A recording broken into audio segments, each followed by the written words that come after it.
यानंतर एक विशेष बातमी बघूया।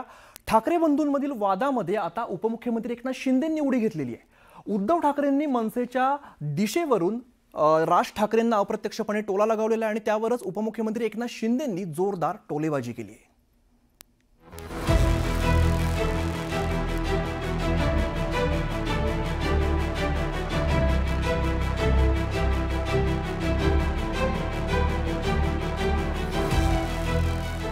उद्धव ठाकरेंच्या पक्षात रविवारी घाटकोपरमधील मनसेचे पदाधिकारी आणि कार्यकर्त्यांनी प्रवेश केला।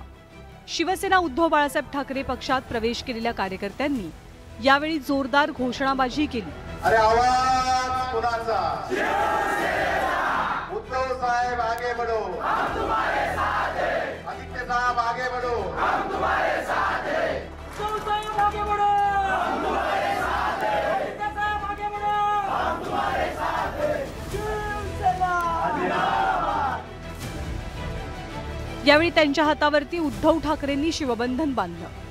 पक्षात प्रवेश केलेल्या कार्यकर्त्यांना मार्गदर्शन करताना उद्धव ठाकरेंनी पक्ष स्थापन केल्यानंतर पक्षाला हेतू आणि दिशा लागते असं विधान केलं।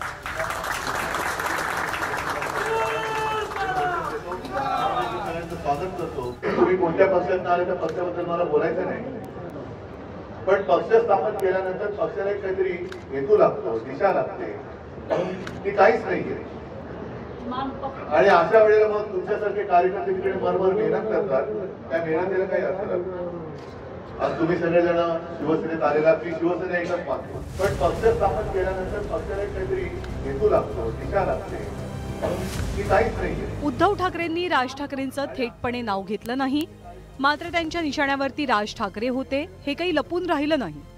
त्यामुळे एकनाथ शिंदे त्यांच्या मित्राच्या मदतीला अर्थात राज ठाकरेंच्या मदतीला धावले। विधानसभा निवडणुकीत माहीम मतदारसंघात एकनाथ शिंदेंच्या शिवसेनेनं अमित ठाकरेंच्या विरोधात उमेदवार दिला होता।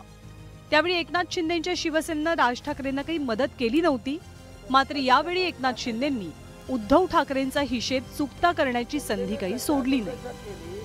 आता काही लोक म्हणतात काय दिशा आहे का, हेतू आहे का?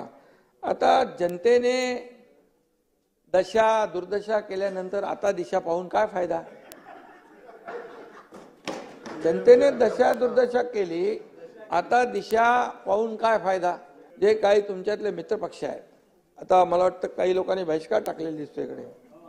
लोकभावनेची दिशा लोकांना वेळेत कळली असती, वारं कळलं असतं तर त्यांची ही दशा झाली नसती। शिवसेना, ठाकरे गट आणि मनसे यांच्यातलं राजकीय वैर सर्वश्रुत आहे। त्यात आता उद्धव ठाकरेंनी तेल ओतल्यामुळे उडालेला राजकीय वादाचा भडका पुढचे काही दिवस धगधगत राहणार हे नक्की। जनतेने दशा दुर्दशा केली, आता दिशा पाहून काय फायदा?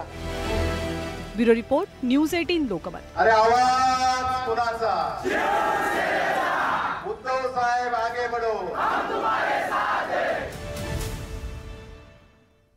यानंतर एक धक्कादायक बातमी समोर येते। भारतीय जनता पक्षाचे पुण्यातील विधान परिषदेचे आमदार योगेश टिळेकर यांचे सख्खे मामा सतीश वाघ यांचं आज पहाटे पुण्यातून अपहरण झालेलं आहे।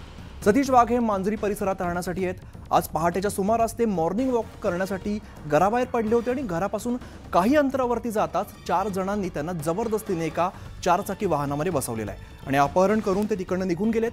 सतीश वाघ हे शेतकरी आहेत। आमदार योगेश टिळेकर यांचे ते सख्खे मामा आहेत। त्यामुळे भारतीय जनता पक्षाच्या आमदारांच्या मामाचं अपहरण करण्यात आल्यामुळे पुणे शहरामध्ये एकच खळबळ बघायला मिळते।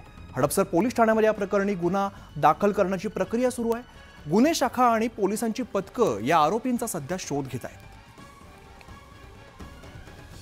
शबलवाडीला एक वाघ माणूस नावाचा व्यक्ती आहे, त्यांना कोणीतरी 4 लोकांनी किडनॅपिंग केलेले असे आम्हाला माहिती प्राप्ती झाली होती। त्या अनुषंगाने आम्ही सर्व बाजूने आम्ही तपास करत आहे। DB टीम, 5 DB टीम आणि क्राईमची टीम सर्व काम करत आहे। वरिष्ठ अधिकारी सर्व येऊन भेट दिलेले आहे आणि त्या दृष्टीने आम्ही सर्व शेजारी असणारे ग्रामीण भाग आहे, सोलापूर सर्वांना सुद्धा अलर्ट केलेले आहे। तिकडे पण काही गाडी वगैरेच्या माहिती मिळाली ते पण अलर्ट केलेले आहे।